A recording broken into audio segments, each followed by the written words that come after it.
ಶಿಗ್ಗಾವಿ ತಾಲೂಕಿನ ಮಾವೂರಿನಲ್ಲಿದ್ದೀವಿ. ಶೇಂಗಾ ಬೆಳೆದಿದ್ದಾರೆ. ಇಲ್ಲಿ ಎಷ್ಟು ಎಕರೆ ಜಮೀನಿದೆ ಅಣ್ಣ? ಇಲ್ಲಿ 1 ಎಕರೆ ಜಮೀನಲ್ಲಿ ಶೇಂಗಾ ಬೆಳೆದಿದ್ದಾರೆ. ಆದರೆ ಶೇಂಗಾ ಏನು ತುಂಬ ಇಳುವರಿಯಾಗಿ ಬಂದಿಲ್ಲ, ತುಂಬ ಚೆನ್ನಾಗಿಲ್ಲ. ಆದರೆ ರೈತರು ಕಷ್ಟಪಟ್ಟು 1 ಎಕರೆಯಲ್ಲಿ ಇಷ್ಟೊಂದು ನೋಡಿ, ಗಿಡ ನೋಡಿ ಹೆಂಗೆ ಬಂದಿದೆ. ಗಿಡ ಇಷ್ಟೊಂದು ದೊಡ್ಡದಾಗಿ ಬಂದ್ಬಿಟ್ಟಿದೆ, ಆದರೆ ಕಾಯಿ ಮಾತ್ರ ಕಡಿಮೆ ಬಂದ್ಬಿಟ್ಟಿದೆ. ಇದು ಬಿತ್ತನೆ ಬೀಜದ್ದು ಅಥವಾ ಗೊಬ್ಬರದ್ದು ಏನೋ ಸಮಸ್ಯೆ. ಆದರೆ ಪ್ರತಿ ಹಂತದಲ್ಲೂ ಕೂಡ ಕೃಷಿ ಇಲಾಖೆಯವರು ಮೋಸ ಮಾಡುವಂಥ ಕೆಲಸಗಳು ನಡೀತಾ ಇರುತ್ತೆ. ಇಲ್ಲ ಬಿತ್ತನೆ ಬೀಜ ಸರಿ ಇರಲ್ಲ, ಇಲ್ಲ ಗೊಬ್ಬರ ಸರಿಯಾದ ಸಮಯಕ್ಕೆ ಸಿಗಲ್ಲ, ಇಲ್ಲ ಮಳೆನೋ ಪ್ರಕೃತಿದತ್ತವಾಗಿ ಮಳೆ ಜಾಸ್ತಿ ಬರುತ್ತೋ ಏನೋ ಗೊತ್ತಿಲ್ಲ. ನೋಡಿ ಇಲ್ಲಿ ಒಂದು 22 ಜನ ಕೂಲಿಕಾರರು ಎಲ್ಲ ಕೆಲಸ ಮಾಡ್ತಾ ಇದ್ದಾರೆ. ಅವರಲ್ಲಿ ಇವತ್ತು ಶೇಂಗಾ ಬೆಳೆದಿರೋರು ಇವರು ಒಬ್ಬರು ಏಜೆಂಟ್ ಮೂಲಕ ಬಂದು ಕೆಲಸ ನಿರ್ವಹಣೆ ಮಾಡ್ತಾರೆ. ಅವರು ಇವರವರೇ ಸಮಾನವಾಗಿ ಹಂಚ್ಕೊಳ್ತೀವಿ ಅಂತ ಹೇಳ್ತಾ ಇದ್ದಾರೆ.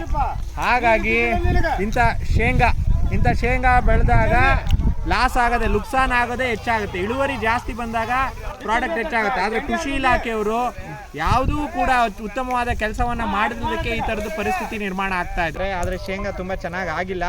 ಆದರೆ ರೈತರಿಗೆ ತುಂಬ ಚೆನ್ನಾಗಿ ಆಗಬೇಕು ಅಂತ ಏನನ್ಸುತ್ತೆ ನಿನಗೆ? ನೀನು ರೈತನ. ಇವಾಗ ಬೆಳೆಗೆ ಖರ್ಚು ಹುಟ್ಟುತ್ತಾ ಇದ್ರಲ್ಲಿ? ಬೆಳೆದಿರೋ ಖರ್ಚು ಹುಟ್ಟುತ್ತಾ ಇದ್ರಲ್ಲಿ? ಹುಟ್ಟಲ್ಲ. ಲಾಸ್ ಆಗ್ತಾ ಇದೆ.